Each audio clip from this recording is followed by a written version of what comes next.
বন্ধুরা, আজকের এই সত্যিকার ভূতের ঘটনাটি পাঠিয়েছে মোহাম্মদ মোস্তফা। আর এই ভৌতিক ঘটনা তার নিজের সাথে ঘটেছিল।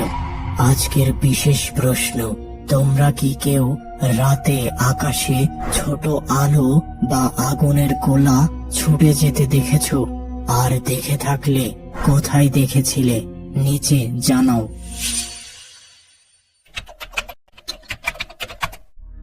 আমার বাবা ছিলেন একজন জেলে। তিনি প্রতিদিন নদীতে মাছ ধরে সংসার চালাতেন। তবে তিনি নদীতে মাছ ধরতেন রাতের বেলা। তিনি সহ অনেকেই মনে করতেন এই রাতের বেলা মাছ ধরা সহজ এবং বেশি মাছ পাওয়ার সম্ভাবনা থাকে। মাঝে মধ্যে আমিও বাবার সাথে নদীতে মাছ ধরতে যেতাম। তো ওই দিন রাতে খাওয়ার সময় ঠিক হলো আজকে আমি বাবার সাথে নদীতে মাছ ধরতে যাব।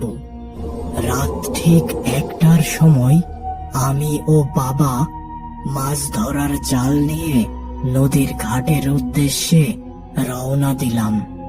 বেশ কিছু সময় পর আমরা নদীর ঘাটে পৌঁছে গেলাম। এবার নৌকা নিয়ে নদীর মধ্যে কিছুটা যেয়ে বাবা নৌকার উপর থেকে পানিতে জাল ফেলা শুরু করলেন। এভাবে নদীর বিভিন্ন স্থানে জাল ফেলে আমরা বেশ কিছু মাছ সংগ্রহ করে ফেললাম। এবার নৌকাটিকে নদীর কিনারে নিয়ে এসে বাবা নৌকার এক পাশে বসে বিশ্রাম নেওয়া শুরু করলেন। আর আমি মাছগুলো আলাদা করে রাখতে শুরু করলাম। কিছুক্ষণ পর আমার বাবার বিশ্রাম নেওয়া শেষ হলো এবং আশেপাশে কম পানি থাকায় বাবা এবার একটি টানা জাল নিয়ে পানিতে নেমে মাছ ধরা শুরু করলেন। আর এভাবে তিনি জাল টানতে টানতে নৌকা থেকে বেশ কিছুটা দূরে চলে গেলেন। রাত তখন প্রায় 3টা হবে। আর এদিকে আমি তখন নৌকায় একদম একা ছিলাম। এবার আমার চোখ পড়ল নদীর পাড়ের ধান ক্ষেত ও ধইঞ্চা ক্ষেতের দিকে।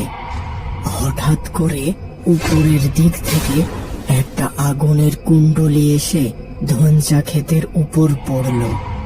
মুহূর্তেই ধইঞ্চা ক্ষেতের সাথে পাশের ধান ক্ষেতেও আগুন ছড়িয়ে পড়ল। আমি অবাক দৃষ্টিতে সেদিকে তাকিয়ে রইলাম।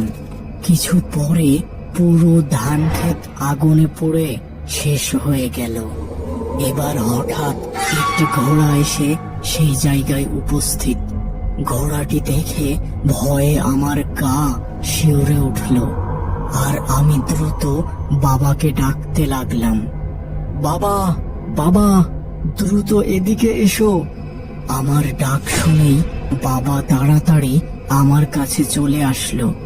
এবার আমি বাবাকে এতক্ষণ আমার সামনে ঘটে যাওয়া ভুতুড়ে ঘটনা বললাম এবং তাকে ওই জমির দিকে তাকাতে বললাম। কিন্তু এ কি, সবকিছু একেবারে স্বাভাবিক। ধান খেতে কোনো আগুনের চিহ্ন নেই। তবে ঘোড়াটি তখনও সেখানেই দাঁড়িয়েছিল। ঠিক ওই সময় ঘোড়াটি একটি কালো মহিষে পরিণত হলো। এই দৃশ্য দেখে বাবা দ্রুত নৌকায় উঠে বসলেন। আমি বাবাকে বললাম, বাবা, আজকে আর মাছ ধরার দরকার নেই, চলো বাড়ি চলে যাই। ভয় পেও না, ওই জিনিস আমাদের নৌকার কাছে আসতে পারবে না, কারণ আমাদের নৌকায় লোহা আছে। এবার ওই মহিষটি যেন ধান খেতে শুরু করলো। আমি আরো ভয় পেলাম। বাবাকে বললাম, বাবা, দেখো মহিষটি এখন ধান খাওয়া শুরু করেছে। এসব দৃশ্য সত্য নয়। তুমি সকালবেলা এখানে আসলে দেখতে পাবে সব কিছু আগের মতোই আছে। ওই জিনিসটা আসলে আমাদের ভয় দেখানোর জন্য এইসব করছে। ঠিক আছে, তবে এখন আমাদের ফিরে যাওয়া উচিত। এবার আমরা নৌকা চালিয়ে আমাদের পরিচিত ঘাটের দিকে রওনা দিলাম। কিছু দূর যেয়ে আবার ওই জমির দিকে তাকালাম, কিন্তু সেখানে সেই কালো মহিষটি আর ছিল না। অনেক সময় ধরে নৌকা চালিয়ে আমরা পৌঁছে গেলাম আমাদের পরিচিত ঘাটে। ঘাটের বাজারে তখনও কিছু দোকান খোলা ছিল।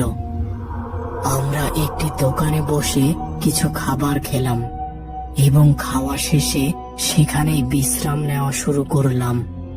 বাহিরে যখন সূর্যের আলো আসা শুরু হলো, তখন আমি ও বাবা রাতে নদীতে ধরা মাছগুলো নিয়ে বাজারে গেলাম।